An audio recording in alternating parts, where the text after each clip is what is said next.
안녕하세요. 오늘은 말도 많고 탈도 많은 선악과 이야기를 해보겠습니다. 신앙생활을 처음 하다 보면 생기는 궁금증 가운데 제일 먼저 갖게 되는 궁금한 문제가 아닐까 생각되는데요. 이 영상을 끝까지 시청할 수 없는 급한 분들을 위해 결론을 먼저 말씀드리겠습니다. 결론은 선악과는 단순한 과일이 아닌 하나님의 법이었다는 것입니다. 하나님은 에덴 동산을 창조하신 후에 이 동산을 통치하고 다스릴 법을 주셨습니다. 그리고 법대로 행할 것을 아담과 언약을 맺었지요. 언약을 맺었다는 것은 약속을 했다는 것입니다. 에덴 동산에 아담 혼자 있었다면 법이 필요했을까요? 아니죠. 법은 필요가 없었을 것입니다. 그러나 에덴 동산은 아담뿐만이 아니라 하나님의 형상을 닮은 인간들이 땅에 충만하고 또 모든 동물, 식물들이 서로 행복하게 살아가야 할 기쁨과 환희의 동산으로 창조가 되었지요. 이것이 하나님의 뜻이었고 계획이었습니다. 그러기 위해서는 절대적으로 법이 필요했습니다. 법은 서로 간의 약속이며 질서와 기준입니다. 법이 없었다면 에덴 동산은 얼마 못 가서 파괴되고 망가지고 말았을 것입니다. 하나님은 에덴 동산을 잘 다스리라고 법을 주셨고 아담은 하나님의 뜻대로 잘 다스리겠다고 서로 언약을 했던 것입니다. 그리고 언약을 맺은 징표로서 선악과가 주어졌던 것입니다. 언약을 맺은 징표로 준 선악과를 먹는 것은 언약을 깨뜨리는 것이고 법을 어기는 것이 되는 것이었습니다. 아담은 먹지 말라는 법을 어겼고 법의 심판을 받게 되었던 것입니다. 인터넷을 검색해 찾아보면 선악과를 만드신 이유에 대해서 많은 설명들이 있는데요. 모두가 다 자유의지를 가지고 설명하고 있습니다. 그러나 이 영상에서는 자유의지보다는 선악과가 어떻게 에덴 동산을 다스리는 하나님의 법이 되는지 선악과의 그 의미를 깊이 살펴보도록 하겠습니다. 달리 생각하면 어려운 문제도 아닙니다. 아주 쉽죠. 그렇습니다. 하나님의 말씀은 어렵지 않습니다. 성경에서 선악과를 해석하는 단 하나의 단서는 바로 호세아 6장 7절입니다. 호세아 6장 7절을 보겠습니다. 저희는 아담처럼 언약을 어기고 거기서 내게 패역을 행하였느니라. 우리는 이 말씀에서 아담이 에덴 동산에서 언약을 어겼음을 알 수가 있습니다. 선악과는 하나님과 아담 사이의 언약의 상징이었으며 이를 어긴 것이 바로 죄였습니다. 사도 바울은 로마서 4장 15절과 로마서 5장 13절에서 율법이 없으면 범법도 없고 죄를 죄로 여기지 않는다고 말했습니다. 많은 사람들은 율법은 신의 산에서 주어졌다고 말합니다. 그러나 로마서 5장 13절은 율법이 있기 전에도 죄가 세상에 있었다고 합니다. 신의 산에서 모세를 통해 율법을 주시기 이전에도 죄가 있었다는 말입니다. 이것은 또한 신의 산에서 율법을 받기 전에도 율법이 있었다는 말이지요. 에덴 동산에 법이 없었다면 선악과 사건은 차치하고라도 가인이 아벨을 죽인 사건은 어떻게 죄가 될 수가 있었을까요? 죄도 아닌데 하나님께서 어떻게 가인을 책망하시고 심판하실 수가 있었을까요? 살인하지 말라는 법이 있었기 때문에 그 법에 따라 하나님께서 심판하실 수가 있었던 것은 아닐까요? 만약에 살인을 금하는 법이 없었다면 가인은 하나님께 따졌을지도 모릅니다. 하나님, 내가 무엇하든 무슨 참견이십니까? 하고 말이지요. 그렇다면 어떻게 선악과가 하나님의 법이 될 수 있지요? 지금부터 자세한 설명 들어갑니다. 학교에서 배운 나라의 3요소는 국민, 영토, 주권이라고 합니다. 그러면 법을 구성하는 요소는 무엇일까요? 법의 3요소는 주체, 대상을 말하죠. 주체와 내용, 법의 내용입니다.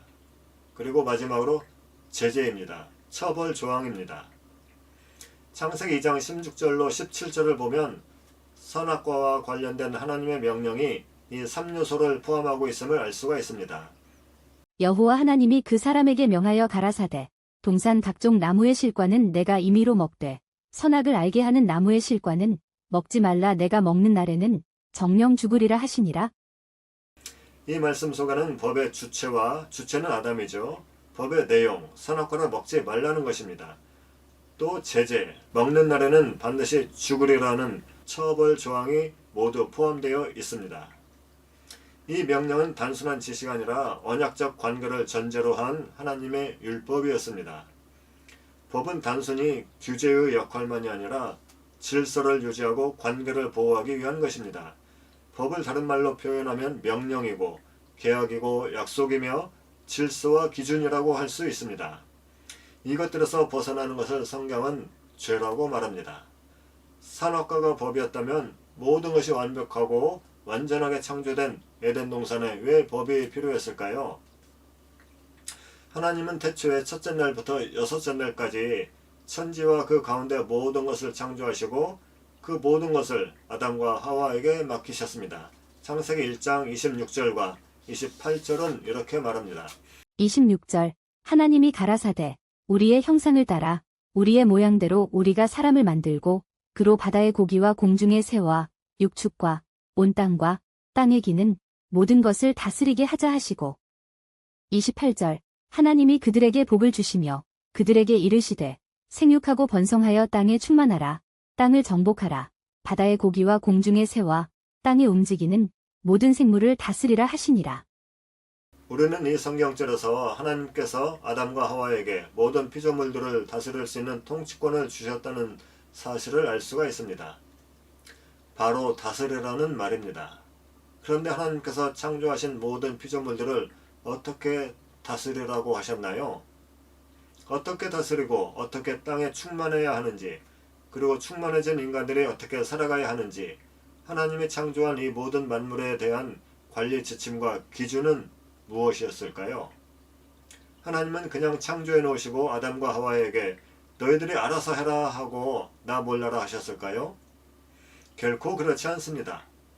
하나님은 아담과 하와에게 모든 피조물을 다스릴 수 있는 통치권을 주시고 자신들의 뜻대로가 아닌 하나님의 뜻과 방법에 따라 다스릴 수 있도록 하나의 법을 주셨습니다. 이것을 상징하는 것이 바로 선악과였습니다. 하와가 먼저 선악과를 먹고 죄를 지었지만 성경은 모든 사람이 죽게 된 것은 아담의 죄 때문이라고 말합니다. 하와가 먼저 선악과를 먹었는데 왜 아담 때문에 모두 죽게 되었다라고 할까요? 물론 이 문제에 대한 해답은 로마서 5장에서 말하는 아담의 대표성의 원리에 있습니다. 그러나 에덴 동산의 법이 존재했었다는 측면에서 살펴보면 그것은 아담이 하와에 대한 관리 책임을 다하지 못하고 하와의 행동에 동조했으며 이것은 그의 이치와 사명을 망각한 행동으로 볼 수가 있습니다. 왜냐하면 다스리고 지키라는 명령에는 하와에 대한 관리와 책임도 포함되어 있었던 것입니다. 창세기 2장 15절에 하와가 지음을 받기 전에 아담이 하나님으로부터 모든 창조물을 다스리고 지키라는 명령이 나옵니다. 이 명령을 하나님은 하와가 지음을 받기 전에 아담에게 하셨지요. 창세기 2장 15절 여호와 하나님이 그 사람을 이끌어 에덴 동산에 두사 그것을 다스리며 지키게 하시고, 여기서 다스리며라는 히브리 말은 일하다, 섬기다의 뜻을 가지고 있는데 수고와 헌신을 통해 섬기는 봉사자의 역할을 말합니다. 또 지키게라는 말은 파괴적인 요소로부터 보호하거나 하나님이 주신 질서를 유지하는 것을 의미합니다. 이 말씀처럼 아담은 에덴 동산에 함께 거하는 모든 생물들을 섬기고 봉사하며 또한 이 모든 것들을 보호하고 에덴의 질서와 조화를 유지해야 할 책임이 있었습니다.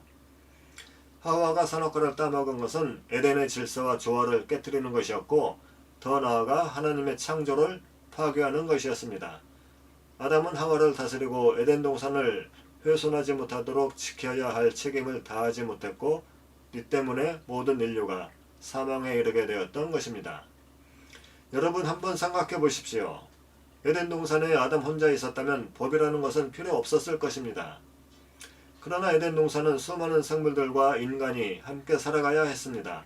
에덴 동산에 법이 없었다면 어떻게 되었을까요? 법은 질서를 유지하고 관계를 보호하기 위한 약속입니다.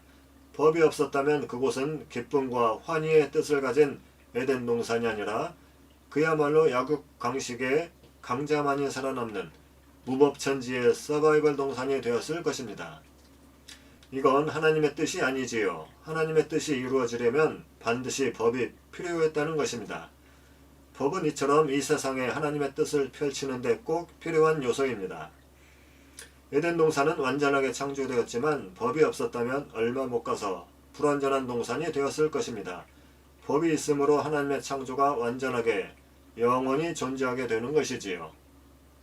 하나님이 영원하신 것처럼 하나님께서 창조하신 창조세계도 영원해야 했습니다. 모든 생물들과 하나님의 형상을 닮은 인간이 에덴에서 영원히 서로 사랑하며 행복하게 살게 하는 것이 창조의 목적이었습니다. 이 목적을 위하여 하나님은 아담에게 선악과라고 하는 단 하나의 법을 주셨습니다. 아주 간단한 법이었죠. 하나님이 처음 인간을 창조하셨을 때 법은 아주 단순했고 또 완전했으며 하나님의 품성을 나타내고 있었습니다. 여러분, 이 사실은 아주 중요합니다. 잘 기억하시기 바랍니다. 그런데 이 하나의 법은 인간이 계속해서 타락함으로 모세의 시대에 이르러서는 10개의 율법, 즉 10계명으로 늘어나게 됩니다. 갈라디아서에는 분명히 율법은 범법함을 인하여 더한 것이라고 기록되어 있습니다. 갈라디아서 3장 19절입니다. 다시 이 10개의 계명은 바벨론 포로기를 지나면서 탈무드 시대, 그러니까 약 기원 후 3세기에서 5세기 때 613가지의 율법으로 다시 늘어나게 됩니다. 현재 우리 대한민국의 법은 몇 개나 될까요? 130개의 조항으로 이루어진 헌법이 있고요. 민법, 형법, 상법 등을 이루고 있는 1500여 개의 법률이 있습니다. 여기에 또 수천 개의 하위 법령들이 있다고 합니다. 이처럼 우리는 수많은 법에 둘러싸여 살아가지만 우리가 다시 에덴으로 돌아간다면 우리는 하나의 법만을 가지고 살게 될 것입니다. 제 이야기의 요점은 에덴 동산에 하나의 법만이 있었는데 인간이 타락함으로 인해 수만 개의 법들이 만들어지고 세분화되어 가고 있다는 것입니다. 이것은 하나님이 바라시던 것이 아니었습니다. 또한 이것은 맨 처음 인간에게 주어진 완전했던 하나의 율법이 파괴되었음을 의미합니다. 완전해진 율법이 불완전해졌다는 것입니다. 이렇게 인간들의 죄악으로 인해 깨어지고 불완전해진 율법을 예수님께서는 다시 완전케 하러 오셨다고 선언하셨습니다. 마태복음 5장 17절입니다. 완전케 한다는 것은 여러 개로 조각난 율법을 다시 원래의 하나로 만드는 것이었습니다. 물론 율법의 속성, 정신을 회복하는 것이기도 하였지요. 마태복음 5장 17절 내가 율법이나 선지자나 폐하러 온 줄로 생각지 말라. 폐하러 온 것이 아니요 완전케 하려 함이로라.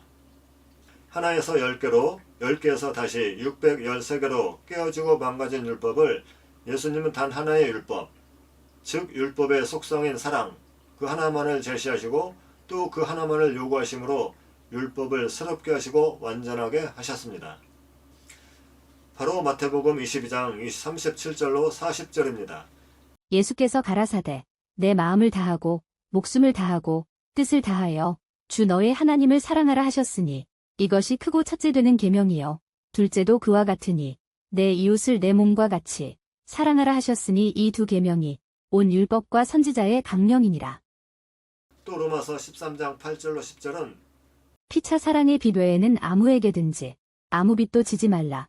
남을 사랑하는 자는 율법을 다 이루었느니라. 간음하지 말라, 살인하지 말라, 도둑질하지 말라, 탐내지 말라 한 것과 그 외에 다른 계명이 있을지라도 내 이웃을 내 자신과 같이 사랑하라 하신 그 말씀 가운데 다 들었느니라. 사랑은 이웃에게 악을 행하지 아니하나니 그러므로 사랑은 율법의 완성이니라. 예수님께서 많은 율법을 사랑 하나로 요약하시고 또 사랑하라 하신 말씀 가운데 모든 율법들이 들어있다고 말씀하신 것은 바로 율법은 사랑이라는 말씀과 같습니다. 바로 사랑이라고 하는 단 하나의 율법. 이처럼 에덴 동산에 단 하나의 율법이 선악과를 통하여 주어졌는데 그것은 바로 사랑이었습니다. 아담은 에덴 동산을 통치하고 다스리는데 사랑으로 다스려야 했습니다. 성령의 열매에 대해 잠시 알아볼까요? 갈라디아서 5장 22절로 23절에서 성령의 열매가 9가지이지만 그것은 단수로 표현되었습니다. 9가지의 열매가 하나의 열매인 것처럼 율법 조항들과 율법의 종류들이 수없이 많지만 모두 사랑 속에 들어있는 하나의 법이라는 것입니다. 단 하나의 법, 바로 사랑이라는 법이라고 로마서 13장 8절로 10절이 말씀하고 있는 것입니다. 예수님께서 친히 사랑 안에 모든 율법이 다 들어있다고 분명하게 말씀하셨습니다. 선악과는 하나님과 인간, 인간과 인간, 인간과 모든 생물들의 관계를 사랑으로 유지하기 위한 언약적 순종의 상징으로 주신 하나님의 법이었습니다. 아담은 이 법을 지킬 수도 있었고 안 지킬 수도 있는 자유의지를 부여받았던 것이지요. 분명 성경은 로마서 4장 15절에서 율법이 없는 곳에는 범법도 없느니라고 말씀합니다. 아담과 하와가 선악과를 먹은 것이 죄가 되려면 에덴 동산에 법이 있어야 합니다. 법 없이는 죄가 성립하지 않기 때문입니다. 그렇습니다. 선악과는 에덴 동산을 다스리는 하나님의 법이었습니다. 하나님께서는 에덴을 통치할 완전한 법을 주셨고 이 법에 따라 에덴을 통치하고 다스릴 것을 아담과 언약하셨습니다. 선악과는 바로 이 언약의 증표인 것입니다. 그리고 그 선악과는 에덴을 다스리는 단 하나의 사랑의 법이었습니다. 여러분은 하나님의 법을 어떻게 이해하고 계신가요? 사랑의 법으로 살아가고 계신가요? 아담은 에덴 동산을 사랑으로 통치하고 다스려야 했던 것입니다. 그리고 온 땅에 충만하게 거하게 될 인간들도 서로 사랑하며 살아가도록 하나님께서는 계획하셨던 것이지요. 모두가 서로를 사랑한다면 수많은 법조항은 필요가 없을 것입니다. 요한일서 4장 8절에 하나님은 사랑이라고 말합니다. 그 사랑은 모든 율법을 포함하기에 아마도 하나님은 법으로 존재하시는 분일지도 모르겠습니다. 엘렌 G 화이트 여사가 저술한 가래 뽑은 기별 2권 106페이지에는 이런 말씀이 있습니다. 당신의 율법은 당신의 품성의 사본이다. 그리스도는 율법이셨고 동시에 복음이셨다. 율법이 폐지되었거나 변경되었다는 주장은 하나님의 성품과 속성이 변했다라고 주장하는 것과 같습니다. 이것은 아주 잘못된 주장입니다. 히브리서 13장 8절은 하나님은 어제나 오늘이나 영원토록 동일하신 분이라고 말합니다. 이 말씀처럼 하나님은 지금도 영원토록 변하지 않는 사랑으로 온 우주 만물을 통치하고 다스리고 계십니다. 하나님이 영원하신 것처럼 최초의 인류인 아담에게 주신 법도 영원할 것입니다. 우리 모두는 하나님께서 주신 사랑의 법을 기억하며 서로 사랑하고 내 뜻대로가 아닌 하나님의 뜻대로 살아가야 하겠습니다. 우리가 오늘날 서로를 사랑한다는 것은 이웃을 존중하고 공의와 자비로 관계를 맺는 것입니다. 가정이나 직장에서 또 교회에서 우리는 하나님의 사랑의 법을 실천할 수 있을 것입니다. 선악과는 에덴에서의 유일한 법이었고 하나님의 창조 세계를 보존하기 위한 법으로 주어진 것입니다. 감사합니다.